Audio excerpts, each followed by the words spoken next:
Oh yeah, a love and hate relationship.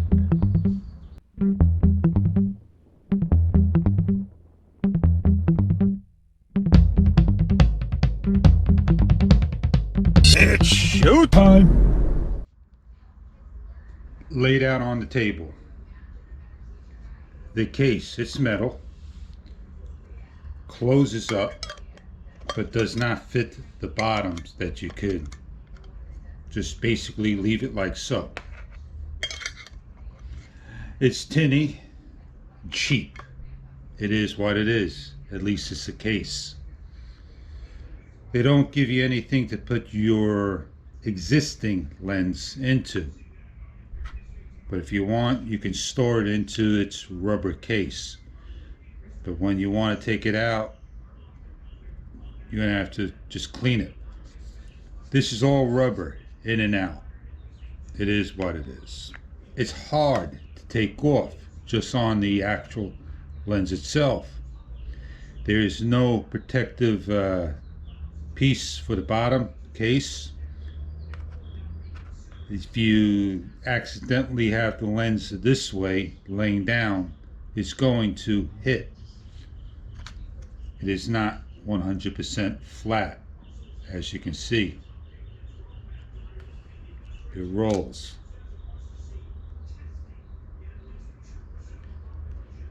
There is no ring to put any additional filters on. So if you wanted to, take this lens and put it over here, it won't work. Some people are going to want to do that. It's very easy to slide over. It spins on very easy. And if you need to replace this lens, there is a tool. There are two notches right here and here that you can spin the inner lens out for replacement. If you forget that you have this on, you went out, you're going to have to take this off to take your shots.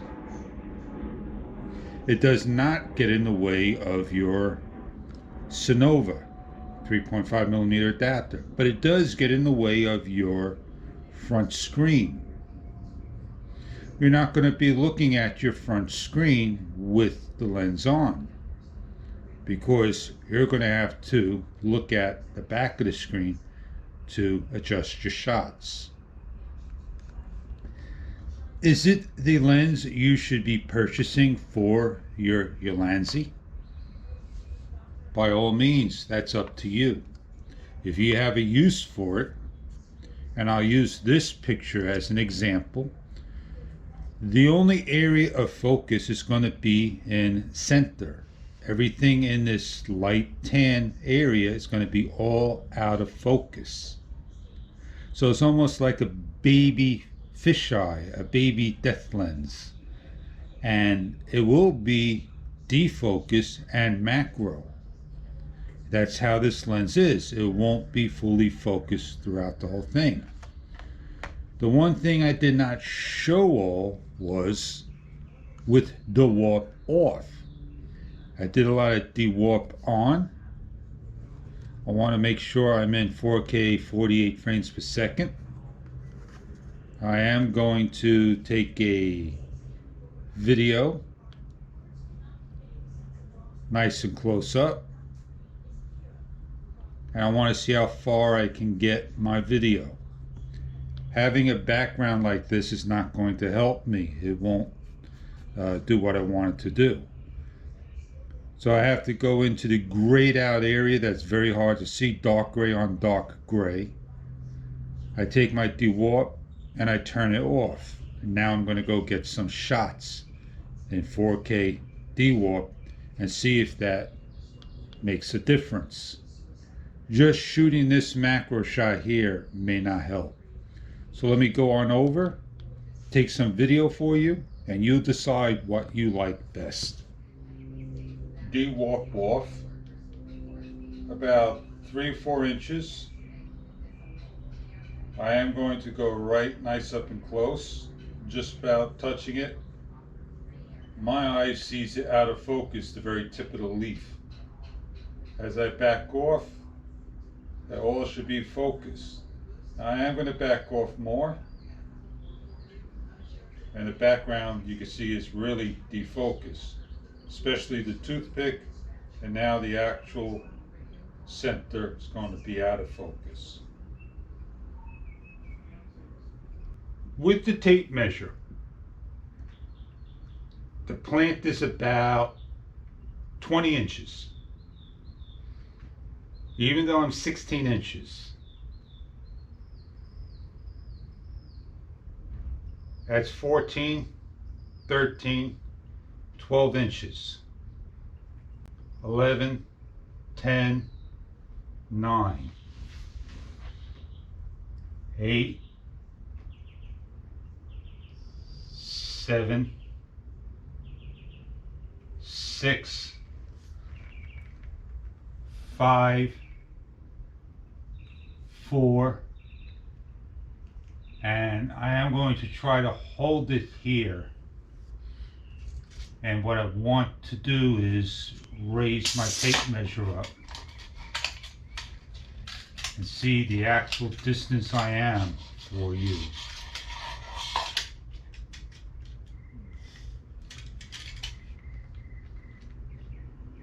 There's the 4 inches, there's the 3 inches,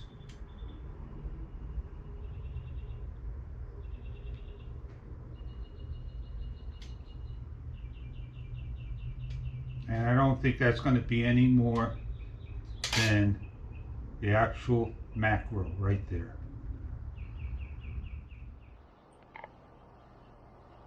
I am on the dollar bill, and I'm as close as you can get. As you can see the shadow, and that's not what you want. You want to get a nice shot, and I'm about 2 inches off. As I raise it up real slow, that's what this is all about right here. That's the shot you want. So as I lift up, I'm going to try to keep on the money, and we're all on D-warp off. To me, that's out of focus where the number 1 is at on the upper right. And the America and the dollar is starting to get blurred, as well as the big number 1 and the pyramid. And I'm only about 4 inches off a finger, so you can see my finger and my knuckle. So as I go higher, like I said, that's my finger and my knuckle right there. That's the distance, not much. We do the same exact test with D-warp on. And let me tell you, as I'm backing off, I see the increments, the hesitation through the screen. Almost like Rocksteady's being played with the macro. But that's just my imagination. But that's how I see it. I'm about a finger's length away. And again, the 1 is starting to get blurred. Not the one on the right, the one on the left, the big letter 1, the sentence. But now the icon 1 and everything else is being blurred. Now I'm 1 finger in length. And there it is, right there. 1 finger.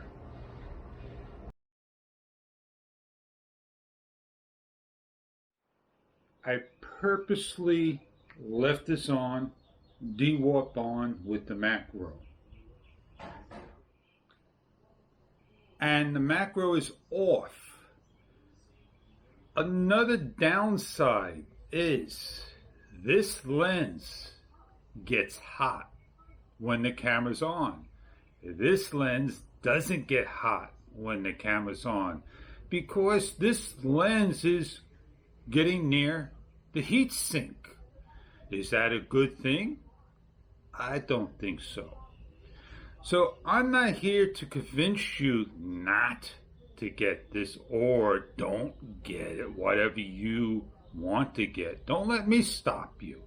I'm just showing you that I should have saved my $15, but I want to get that shot. I want to get that close up, and it ain't gonna happen with this lens.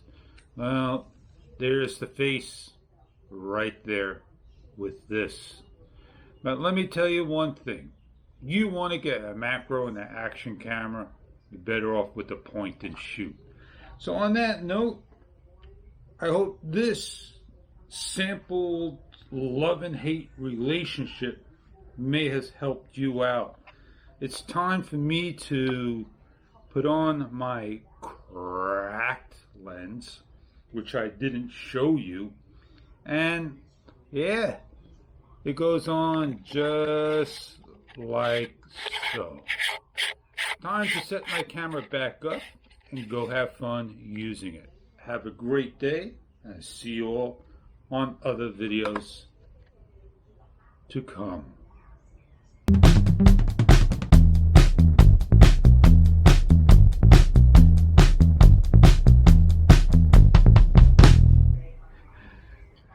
I don't know if you're ever going to get the $20 or $1,000 thing. They're more or out after making the camera. If you have some product improvements advice or post up a video review, you can get 20 bucks. Now, if I do post this up to the Facebook group, I don't think they want a negative review, which this is not, keeping you on a positive. So on that note, you all have a great day. Thank you for joining